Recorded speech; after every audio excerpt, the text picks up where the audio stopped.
एक और नए दिन के साथ अल्लाह ताला का शुक्र अदा करते हैं। अस्सलामु अलैकुम, कैसे हैं आप सब?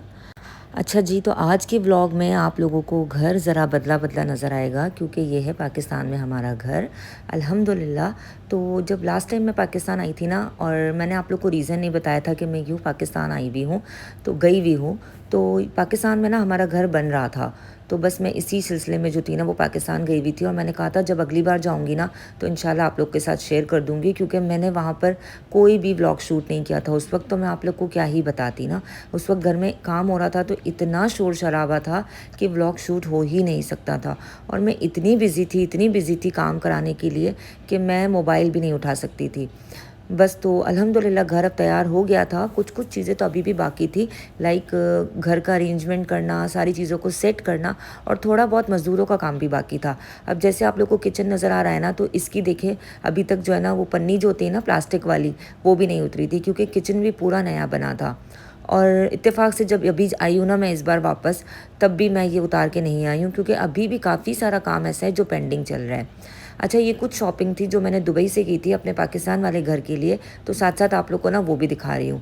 ये देखिए, ये जो है ना वो टी स्ट्रेनर है, मतलब चाय की छन्नी है। वैसे तो ये सारी चीज़ें पाकिस्तान में मिल जाती है, बट ये कि यहाँ पर ज़रा सी एक तो क्वालिटी बहुत अच्छी होती है, और सेकेंडली ये कि थोड़ी चीप प्राइस में मिलती है।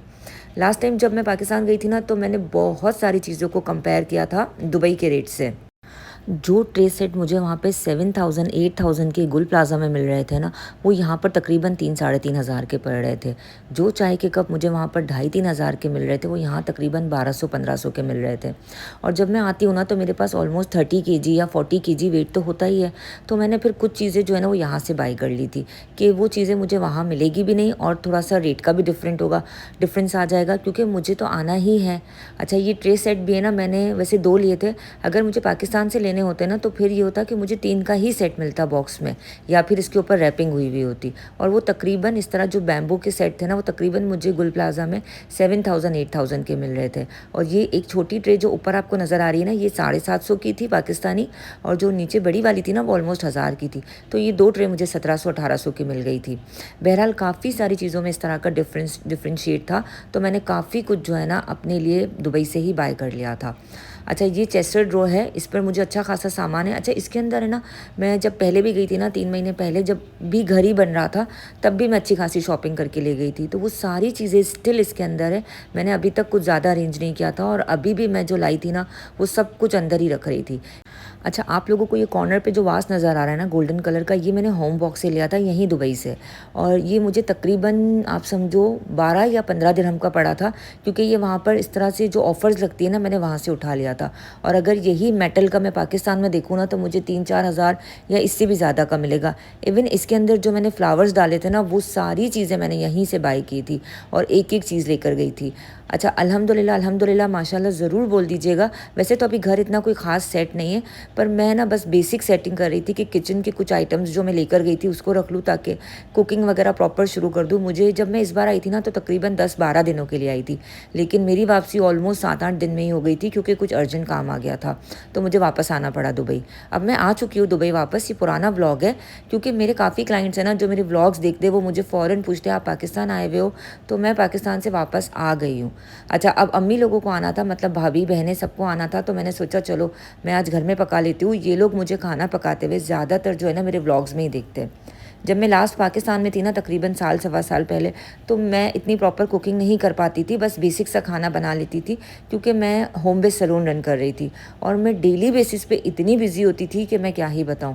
तो एक प्रॉपर हमेशा जब भी कोई आता था ना, मैं बाहर से खाना मंगवा लेती थी। तो मैंने कहा चलो अब तो अच्छी खासी प्रैक्टिस भी हो गई है, तो मैं क्यों ना इनको घर का खाना बना के खिलाऊं। तो इसके लिए बस मैं कढ़ाई बना रही थी, कोई बहुत हैवी टास्क नहीं था, जो बेसिक सी घर में कढ़ाई बनती है ना वो बना रही थी। अब जब बात हो रही है कि घर में सब आ ही रहे हैं, अम्मी आ रही है, भाई बहन आ रहे हैं, भाभियाँ आ रही है, तो क्यों ना बात कर ली जाए रिश्तों के बारे में। दुनिया में ना सबसे ज़्यादा कीमती चीज़ स्पेशली मेरे लिए तो रिश्ते हैं। मुझे रिश्तों से बहुत मोहब्बत है, चाहे वो कोई भी रिश्ता हो, दोस्त का हो, भाई बहनों का हो, घर के बच्चों का हो, भांजों का हो, भतीजियों का हो। इवन इन लॉज में मेरी कोई इमीडिएट फैमिली नहीं है, लाइक मेरे कोई नन नहीं है, कोई देवर नहीं है, कोई जेठ नहीं है, बट फिर भी जो दूर के रिलेशंस है, बट दूर के भी नहीं है, वो भी अपने ही हैं। मैं फिर भी जब भी पाकिस्तान जाती हूँ कोशिश करती हूँ, अगर उनके घर कोई प्रोग्राम है या मेरे घर कोई प्रोग्राम है तो मैं ज़रूर उन सबको याद रखूँ, ताकि रिश्ते कायम रहे, हमारे बच्चे आगे तक ये रिश्ते चला सके। तो मेरे लिए ना सबसे कीमती चीज़ है रिश्ते निभाना या रिश्ते, ठीक है। लेकिन मैं आपको एक बात बताऊं, बहुत ही अजीब सी बात है कि जब भी इन रिश्तों को नुकसान पहुंचता है ना, तो सबसे ज़्यादा जो नुकसान पहुंचता है ना, वो पहुंचता है गलत फहमियों की वजह से, मतलब मिसअंडरस्टैंडिंग की वजह से। हम क्या करते हैं कि अगर हमें कोई भी छोटी सी बात बुरी लगती है ना, तो हम उस बारे में बात नहीं करते हैं। हम या तो खामोश हो जाते हैं या इस बारे में बात करना सोचते ही नहीं हैं। अब जैसे अगर कभी हम किसी से मिले और किसी ने हमें सलाम नहीं किया, तो हम समझ लेते शायद इसने हमें इग्नोर किया है, या किसी का टोन ज़रा सा भी सख्त हो गया है हमारे साथ, तो हम ये सोच लेते हैं कि वो हमें पसंद ही नहीं करता। ये बहुत छोटी छोटी बातें हैं, बहुत ही छोटी छोटी बातें। अगर हम इसको इग्नोर नहीं करेंगे ना, तो पता है हमारे रिश्तों में गैप आना शुरू हो जाता है, हमारे बीच फासले बढ़ने शुरू हो जाते हैं। तो अगर हम चाहते हैं ना कि रिश्ते बहुत दूर तक जाए, तो हमें छोटी छोटी बातों को इग्नोर करना चाहिए।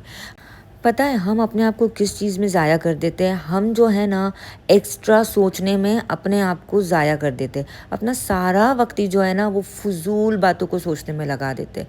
भई अगर हमारे दिमाग में कोई ख़्याल है, तो हम इस बारे में बात भी कर सकते हैं ना, हम डायरेक्टली पूछ भी सकते हैं, एक दूसरे से खुल के बात भी कर सकते हैं ना। तो इससे पता है क्या होता है, एक तो डिस्टेंस ख़त्म हो जाता है, मतलब जो फ़ासला हमारे बीच होता है ना, वो ख़त्म हो जाता है।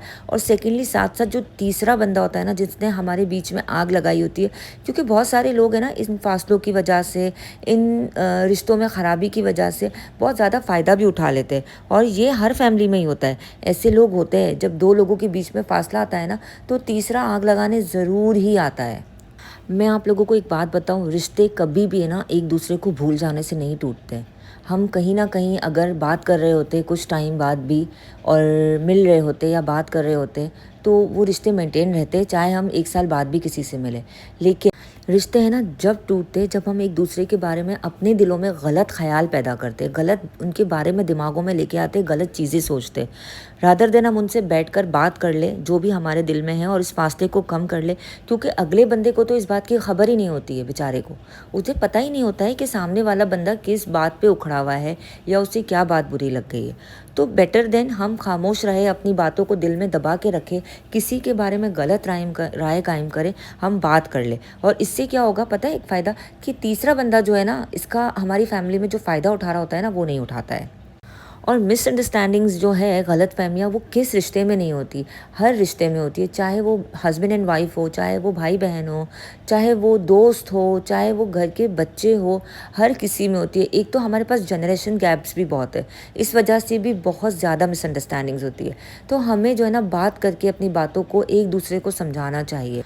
अगर हम थोड़ा सा दिल बड़ा कर ले ना, थोड़ा सा पेशेंस रख ले, तो रिश्ते जो है ना, वो कभी भी नहीं टूटते। ईगो के साथ रिश्ते नहीं बचते, मगर थोड़ी सी झुकने की आदत के साथ ना, रिश्ते जो है ना, वो हमेशा कायम रहते। हमें झुक के आगे बढ़ जाए, बात कर ले, पूछ ले, अगर कोई भी ऐसा डिफरेंस या डिस्टेंस आ चुका है तो। अगर किसी से मोहब्बत है ना, तो बात कर लिया करे, खामोशी को दीवार मत बनने दे। क्योंकि एक दिन ये दीवार इतनी ऊंची हो जाती है ना, कि फिर चाह कर भी इसको तोड़ नहीं सकते। आप लोगों से बात करते करते मेरी कढ़ाई तैयार हो गई थी। यहाँ पर तो चले मोबाइल में तो आप लोगों से इस तरह बात हो गई थी, लेकिन जब मैं खाना पका रही थी ना, तो मेरी 7 साल की जो भतीजी है ना, वो कंटिन्यू मेरे साथ बात कर रही थी। और जब कैमरा चल रहा था ना, तो वो कह रही थी, पुप्पो ये देखो इस तरह से है ना, आपकी वीडियो आ रही है, यहाँ पे आपकी शक्ल आ रही है, आपका ये नज़र आ रहा है। तो बड़ा मज़ा आ रहा था मुझे। पाकिस्तान का टाइम मैंने बहुत इन्जॉय किया, बहुत इन्जॉय किया, अल्हम्दुलिल्लाह अल्हम्दुलिल्लाह। और बस कढ़ाई भी तैयार हो चुकी थी, बर्तनों की बस बहुत ज़्यादा कमी थी, इसलिए उसके ऊपर, कढ़ाई के ऊपर मैंने पतीला ढक दिया था, ताकि चिकन अच्छी तरह से गल जाए। साथ साथ सैलेड भी बना रही थी, ताकि मज़ा आ जाए कढ़ाई खाने में, और कढ़ाई भी बड़ी मज़ेदार बनी थी। और बस इस टाइम को बहुत अच्छे से एंजॉय किया, ज़मीन पर बैठ के एक लंबे टाइम बाद खाना खाया था, दस्तरखान बिछा के। तो अपना पुराना वक्त याद आ गया। बस अल्लाह ताला सबकी मुश्किलों को आसान करे, सबके रिस्क में बरकत दे, आमीन सुम आमीन। मुझे भी दुआओं में याद रखिएगा।